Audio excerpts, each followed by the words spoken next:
좋은 아침입니다.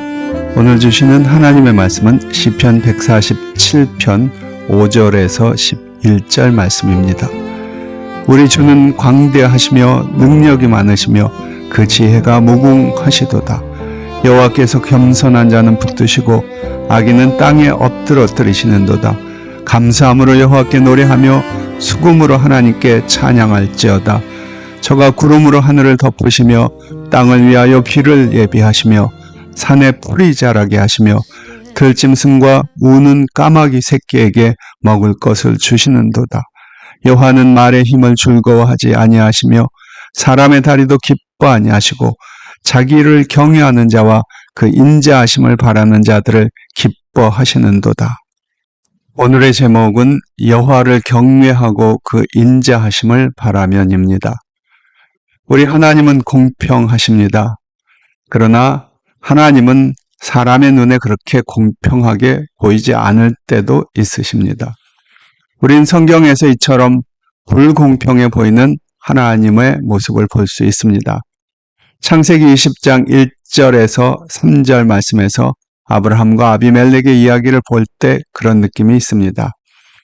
아브라함이 거기서 남방으로 이사하여 가데스와 술 사이 그랄에 우거하며 그 안에 사라를 자기 누이라 하였으므로 그랄 왕 아비멜렉이 보내어 사라를 취하였더니 그 밤에 하나님이 아비멜렉에게 현몽하시고 그에게 이르시되 내가 취한 이 여인을 인하여 네가 죽으리니 그가 남의 아내임이니라.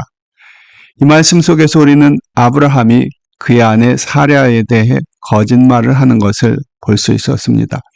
그 땅 사람들이 사라의 아름다움을 보고 그녀를 취하기 위해 아브라함을 죽이려 할까봐 두려웠기 때문입니다. 그러나 아브라함의 거짓말을 그대로 믿은 그랄 왕 아비멜렉이 아브라함의 말을 따라서 사라를 취하려고 데려갑니다. 그때 하나님은 아비멜렉에게 나타나 엄중히 꾸짖고 경고하십니다.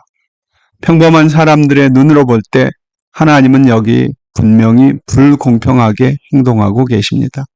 아비멜렉은 도덕적으로 아무런 잘못이 없었습니다. 그는 아브라함이 한 거짓말을 믿었을 뿐입니다. 하나님은 차라리 아브라함에게 사람을 두려워하여 거짓말하면 안 된다고 엄하게 경고하셨어야 하는 것 아니냐고 생각할 수도 있습니다. 그러나 하나님이 과연 사람들의 그런 생각처럼 불공평하셨던 것일까요? 그 다음 이야기를 계속 읽으면서 우리는 하나님이 왜 그렇게 행하셨는지 조금 더 이해할 수 있습니다. 아브라함 때뿐만 아니라 그 이후에도 여전히 하나님을 불공평하다고 생각하는 사람들이 많이 있습니다. 로마서 9장에서도 우리는 그런 사람들을 볼 수 있습니다. 사도 바울은 지금 하나님의 주권에 대해 설명하고 있습니다. 그 예로 사도 바울은 하나님께서 야곱을 택하시고 에서를 택하지 않으신 하나님의 선택을 예로 듭니다. 기록된 바 내가 야곱은 사랑하고 에서는 미워하였다 하심과 같으니라. 그런즉 우리가 무슨 말하리요? 하나님께 불의가 있느냐? 그럴 수 없느니라. 모세에게 이르시되 내가 긍휼히 여길 자를 긍휼히 여기고 불쌍히 여길 자를 불쌍히 여기리라 하셨으니. 이런 하나님의 모습에 대해 어떤 사람들은 그러면 하나님이 어찌하여 허물하시뇨? 누가 그 뜻을 대적하느뇨? 하리니 라며 은근히 하나님의 주권적인 행사가 불공평하다고 불평을 합니다. 그러나 과연 그럴까요? 하나님이 주권자이신 것은 분명한 사실이고요. 그 주권적인 행사를 이해하기 어려운 순간들이 있는 것도 사실입니다. 그러나 일부 사람들이 생각하는 것처럼 하나님의 주권이 불공평한 것은 절대로 아닙니다. 오늘 시편을 통해 우리는 일견 불공평해 보이는 하나님의 모습을 좀 더 이해할 수 있습니다. 오늘 시편에서는 여호와는 말의 힘을 즐거워 아니하시며 사람의 다리도 기뻐 아니하시고 자기를 경외하는 자와 그 인자하심을 바라는 자들을 기뻐하시는도다 라고 말씀하십니다. 즉 하나님의 주권적인 사랑의 기준은 사람의 능력이나 혹은 도덕적 기준이 아니라 사람이 하나님을 얼마나 경외하고 그의 변함없는 사랑에 소망을 두는가 하는 것에 달려있다는 말씀입니다. 실제로 인간은 하나님 앞에 모두 다 죄인입니다. 그저 정도의 차이가 있을 뿐입니다. 그런 까닭에 주권자이신 하나님께서는 인간의 능력이나 도덕성보다 주님을 향해 얼마나 큰 사랑과 신뢰를 가지고 있는가 하는 것이 더 중요하다는 것입니다. 그런 하나님의 마음을 이해하고 나면 하나님이 아브라함과 아비멜렉 그리고 야곱과 에서에게 하셨던 일을 훨씬 다 잘 이해하게 됩니다.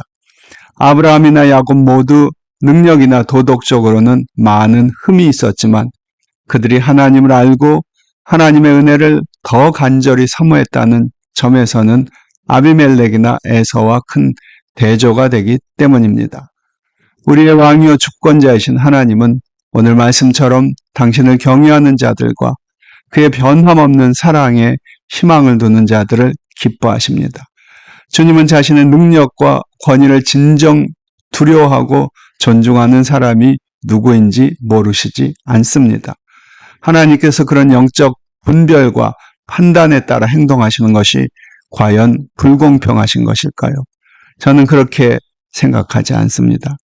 그렇다면 그렇게 불꽃 같은 눈으로 우리를 바라보시는 주님이 우리 마음 깊은 곳에서 무엇을 보실까요? 바로 그것이 문제입니다. 여러분의 마음에는 과연 하나님을 경외하며 그의 변함없는 사랑에 대해 변치 않는 믿음과 소망이 있으십니까? 그렇다면 주권자이신 하나님은 틀림없이 여러분의 편에 서 계실 것입니다.